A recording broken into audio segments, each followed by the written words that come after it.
কারণ আমরা এমনই এক জিল্লতের জীবন পার করছি, সীমান্তে আমাদের ভাইদেরকে হত্যা করা হয় আর আমরা গিয়ে খাটিয়ায় করে তাদের লাশ নিয়ে আসি। এর বাইরে আমাদের আর কিছু করার নাই।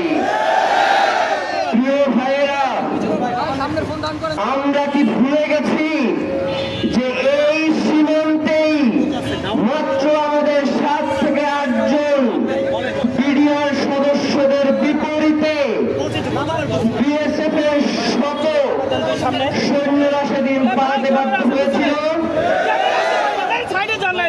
আমাদের ভাইদেরকে হত্যা যারা করবে, সীমান্তে আমাদের ভাইদের উপরে যারা আঘাত করবে, রাষ্ট্র যদি যথাযথভাবে ব্যবস্থা গ্রহণ না করে তাহলে বাংলাদেশের মানুষকে সেই ব্যবস্থা গ্রহণ করতে হবে। আমি অত্যন্ত ধন্যবাদ জানাই নাসির ভাইকে, এত ব্যস্ততার মধ্যেও উনি সীমান্তে গিয়ে সেই শহীদ সীমান্তের মানুষদের সাথে দেখা করে এসেছেন।